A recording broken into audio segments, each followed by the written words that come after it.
पत्रकारों को बुलाया है, क्या कुछ मामला है जी, एक बार बताएंगे? हमारा मामला यहाँ हमारी कोठी के अंदर 240 गज के प्लॉट का मामला है, जो मेरे ऊपर एलिगेशन लगे हैं। 2001 में ये सुभाष क्या कहते हैं, राजेश गोपी चंद, जिन्होंने मेरे ऊपर ये करा है, उनका बेटे ने 18,000 दे के मेरे साथ एग्रीमेंट कर लिया 240 गज का। ये लोग सारे मंडी रहते थे, 3 बेटे और गोपी चंद। ये जो राजेश था ये जींद में रहता था, इसका कैटरिंग का, इसकी वाइफ का ब्यूटी पार्लर। ये कहना रानी साहब 18,000 में हमारा एग्रीमेंट हो गया, नोटिस से भी नहीं और ना गवाह, कोठी के बंदे हैं, विश्वास पे चल रहे। तो उसके बाद इसके फादर ने कहा कि तू रानी से 18,000 में करे, 15,000 रानी नू होर दे दो, टोटल 33,000 में। इसका कहना तू ना कर एग्रीमेंट, जो कराया उसको 33,000 का गोपी चंद जी ने मेरे से एग्रीमेंट करा लिया 240 गज का। उसके बाद 2002 में राजेश बोला कि अपने बाप को कि भी मैं तो मकान, उसकी ब्योंत थी, वो कहना मैं तो पिताजी मकान बनाना है। उसके पिताजी बोले रानी साथ बात करते हैं। चारों भाइयों को 60-60 गज जमीन आती थी, जिसको गोपी चंद जी कह रहे कि रानी ने किसी दूसरे के नाम रजिस्ट्री कर दी। राजेश ने 18,000 दिया, उसके पिताजी ने 15,000 रुपया दिया और 15,000 में 3 मकान भी बना लिए, रजिस्ट्री भी नहीं कराई। और राजेश ने क्या कहना, रानी साहब मेरी रजिस्ट्री कर दो। मैंने गोपी राम जी को बुलाया, कहते जी कर दो। इसने 18,000 दे रखा है वर्बली, हमारी कोठी के बंदे हैं, हम आपसदारी में, मैं इनके ऊपर गरीबों पे क्यों हो करूँ। मैं कहा गोपी चंद जी आप नहीं करा रहे, कहते जी मेरे तीनों बेटे सेटल नहीं है और ना मैं स्टाम्प ड्यूटी भर सकता, तीनों ने, आप राजेश की करा दो। इसने 90 गज की रजिस्ट्री मेरे से करवा ली, जिसको ये कह रहे हैं रानी ने दूसरे बंदे को बेच दी। रजिस्ट्री एक ही हुई है। गोपी चंद जी तो बिना रजिस्ट्री के 3 मकान बना लिए। एलिगेशन तो उनके ऊपर होना चाहिए कि बिना रजिस्ट्री के मकान बना लिए और 15,000 में। आप ये देखो आज क्या कीमत है, 15,000 में 3 मकान, तीनों बच्चों ने सेटल कर गया। रानी के ऊपर केस भी डाल दिया। केस क्यों डला? राजेश के साथ लड़ाइयाँ होती रही, कहना तू तो रानी के पास कोठी जाता, तेरी रजिस्ट्री कर। वो कहना मैंने स्टाम्प ड्यूटी भरी, जो स्टाम्प ड्यूटी भरेगा उसी की होएगी ना। मैंने उसको भी पूछा, कहना जी मेरे बच्चे सेटल नहीं है, मैं नहीं रजिस्ट्रियाँ करवा सकता। उन्हें तीनों रजिस्ट्री नहीं कराई, कहना मकान बना गया।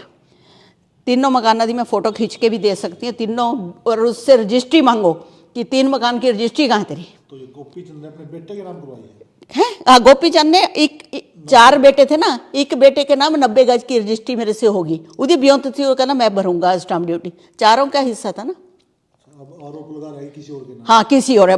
अपने बेटे को भी बेटा नहीं कह रहा, रानी को तो क्या कहेगा, अपने बेटे को भी बेटा नहीं कह रहा। और फिर उसने मकान बना लिया। मकान बनाने के बाद फिर इसकी दिमाग गया, कहना तू तो 90 गज ले गया। फिर वो कहना पिताजी आप क्या चाहते हो, कहना मैं, उसने बाद में बाथरूम बनवाया, कहना मैं ये तोड़ देता हूँ जी, आपको कोई वो है 30 गज में, जो कहना मैं 30 गज जमीन छोड़ देता हूँ। फिर कहना ना तोड़ ना, सौदा कर ला 240 का, जाता तू मुझे पैसे दे दे या मैं तेरे को दे। इन्होंने पता नहीं 7 लाख अस्सी, इनका फैमिली प्रॉब्लम, फिर दोनों चीज़ों से मुक गया। कहना ना हम ले ना दे। फिर इनका झगड़ा चल गया। मेरे पीछे क्यों पड़ा कि रानी ने 90 गज की रजिस्ट्री राजेश के नाम क्यों कराई, मेरा एलिगेशन है। और रजिस्ट्री तो कराऊंगी, जो 4 हिस्से हैं, और इन्हें 18,000 दिया है, गोपी चंद जी ने 15, तो उसकी 90 गज की जायज़ बनती है रजिस्ट्री। और फिर गोपी चंद ऊपर भी आया मेरे पास, कहते जी इसकी कर दो एक। मैं कहा आप भी कराओ, कहने मेरा ब्योंत नहीं है। ये मेरा एलिगेशन है, मैंने बदनाम कर दिया जींद रियासत। मैं 33 करोड़ों में ना करूं, 2001 में 33,000 में 240 गज का प्लाट देके उसके ऊपर को मेरे तो 90 उसके किलियां दे बीच में कागज रख के मेरे साथ ठगियां हुई हैं। मैं तो वो नहीं बोली। इको दिन मेरे बच्चों की हैं 33,000 में रानी इंद्रजीत बिकेगी और बदनामी करती। मैंने इन्ने फ़ोन आ रहे हैं, कैसे करे सबूत इस चीज़। ये राजेश आपके पास काम करता है या मेरे को ये तो कैटरिंग का काम है। अच्छा। इसकी वाइफ का ब्यूटी पार्लर है। अच्छा। ये तो शुरू से ही सेटल थे। इन्हें पहला किराए ते रहता थी, फिर मकान बना लिया इसने 90 गज की रजिस्ट्री करवा के। ये जमीन कहाँ पे है? हाँ सामने, अपनी कोठी के सामने, दादा खेड़ा उसकी दूसरी गली में। तो अभी कोर्ट से सम्मन आया आपको? हाँ कोर्ट के सामने। इन्होंने मेरे ऊपर एलिगेशन कोर्ट के डिसीजन से पहले ही लगा दिए।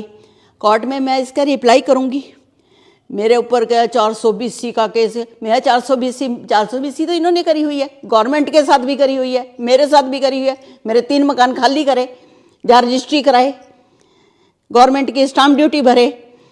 ठगी तो इन्होंने करी हुई है। रानी नू 420 का केस कह रहे हैं। हाँ, एक बेटे की, उसको बेटा नहीं कह रहा।